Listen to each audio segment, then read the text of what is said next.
Love by Samuel Taylor Coleridge. Introduction. One of Coleridge's most exquisite and captivating poems is Love. The poem Love is an excerpt from Genevieve's Tale of the Dark Ladie. The poet created the fictional Genevieve in this poem, whom he admired. In the year 1800, Coleridge relocated to the Lake District. As his marriage broke down, he fell deeply in love with Sara Hutchinson, who would later become Wordsworth's sister-in-law. This is covered in Love and other Asra poems. His opium use developed into an addiction that caused him significant harm. The poet expresses his love for Genevieve in this poem, but she rejects him. It is a creation of the poet's imagination. She has tender, gentle feelings about what transpired. The poet does a good job of accurately and in-depth describing them. This poem demonstrates many of Coleridge's poetry's best qualities. The poet does a fantastic job at describing the surrounding environment. The poem contains some powerful and intriguing words and images. About Samuel Taylor Coleridge. During his lifetime, 1772 to 1834, Romantic poet, critic, and thinker Samuel Taylor Coleridge produced a number of works. His father was the vicar of Ottery St. Mary in Devon. The youngest son, he was. His calling was to be a priest. He was a melancholy, daydreaming kid who was sent to Christ's Hospital School in London when his young father passed away. There, among the young people who respected his classical study and his capacity to speak in a way that encouraged others, like Leigh Hunt and Charles Lamb, who would later go on to become an essayist.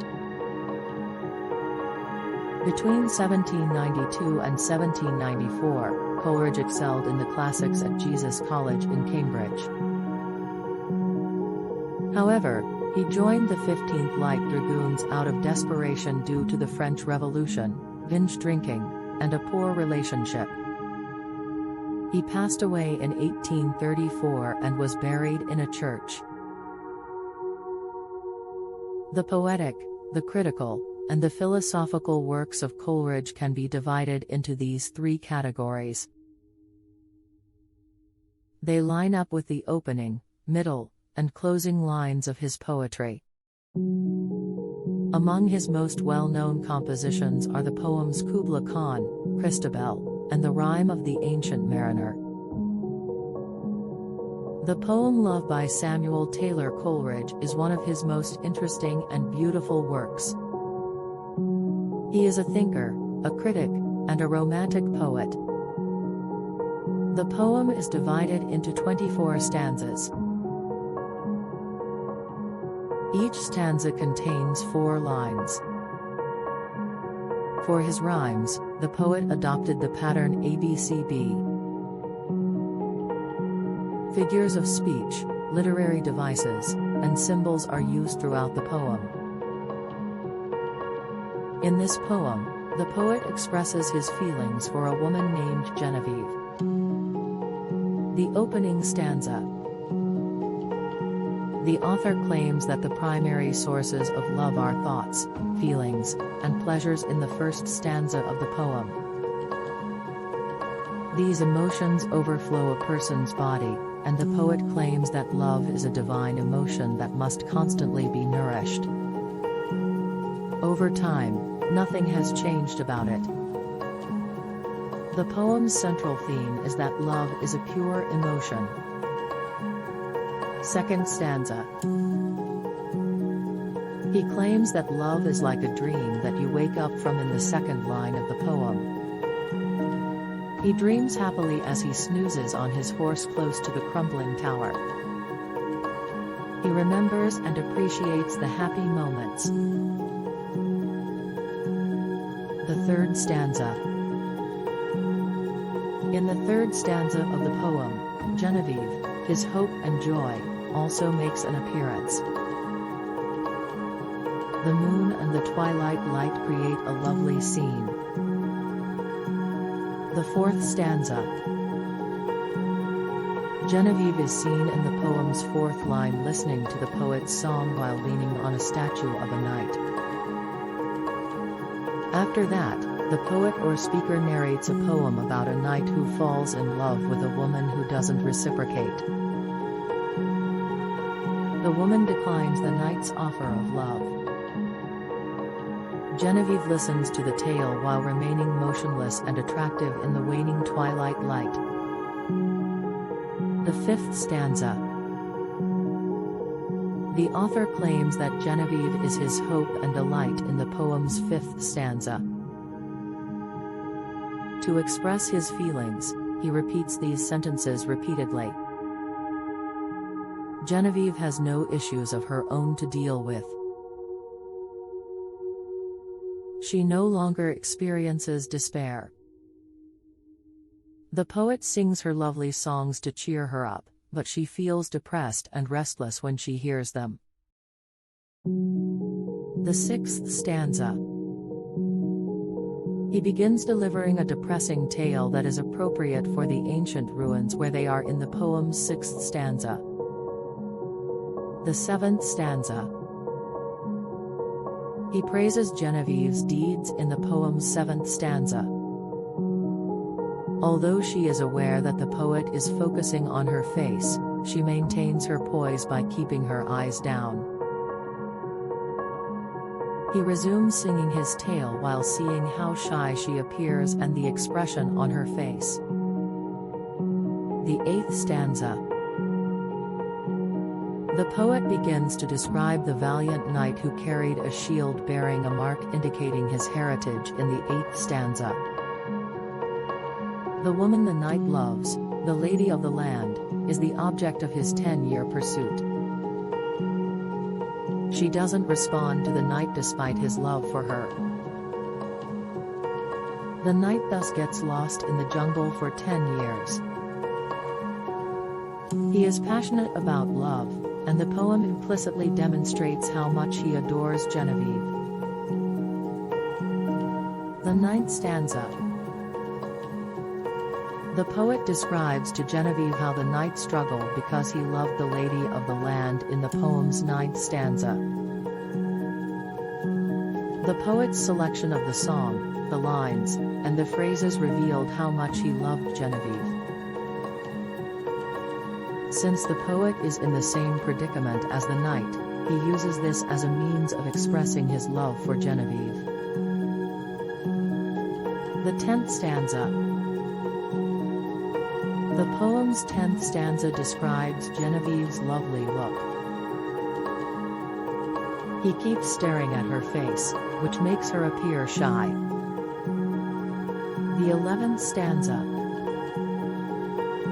In the 11th stanza, the poet describes how the knight wanders aimlessly across mountains and forests, until he finds a spot to rest after the lady of the land rejects his approaches.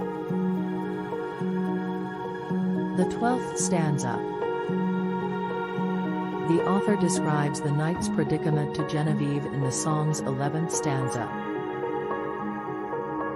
He laments being rejected and how this causes him to stray dangerously close to animals, dark regions, and occasionally open grassy spaces. The 13th stanza. The poet describes how the knight keeps thinking about the lady of the land, whom he still loves, in the 13th stanza. Then, to his horror, he realizes that the lovely angel he had just seen was actually a fiend, a wicked spirit, or even the devil. The 14th stanza. The poet describes how the knight stumbles onto a homicidal bunch of nasty folks while out and about in the 14th stanza. When he pursues this threatening bunch, he learns that they are attempting to rape the lady of the land, which would be worse than having her killed. He fights in order to protect the lady he loves, but he also gets harmed. The 15th stanza. The woman who now weeps and clings to the knight's knees as if praying for his pardon for how she treated him earlier is described by the author in the poem's 15th line. She sobs and thanks him for saving her. He recalls how she previously rejected him, and she now needs to accept that he has changed. She now has to cope with the fallout from his new, negative sentiments for her, and she makes an effort to get rid of them. The 16th stanza. The author observes that the woman and the knight enter a cave, where she takes care of him, in the 16th stanza. The knight is ill and close to passing away. The poet's song is a sorrowful story even though the man alters his feelings for the woman. The 17th stanza. The poet recounts the knight's final words in the 17th stanza. The poet sees Genevieve disturbed at this time and decides to stop telling his story in order to avoid upsetting his love too much. The 18th stanza. The poet's story profoundly impacted Genevieve, a humble woman. The sorrowful story, the music, and the waning twilight light all impacted his lady love deeply. Genevieve's soul and senses are profoundly impacted by this event in the poem's 18th line. The 19th stanza. The poem's subsequent section, the 19th stanza, is where Genevieve's worries take over. The poet intended for her to imagine what it would be like to be the lady of the land. She is more open to letting him love her now. The 20th stanza. She sheds happy and sorrowful tears at the 20th stanza. She is too hesitant and ashamed to express her feelings, but the poet is delighted when she speaks his name at last. The 21st stanza. She runs shyly but boldly into her lover's arms in the next stanza, number 21, giving him the response he was looking for. The 22nd stanza. Genevieve creates a dramatic situation in the 22nd stanza by encircling him in her arms, drawing him in, and gazing into his eyes. The final stanza. The poet assures Genevieve in the final stanza that they will not suffer the same fate as the knight and the lady of the land. This is his ideal conclusion. Genevieve confesses her love to him once more, and the poet joyfully informs the reader that this is how he met his lovely bride.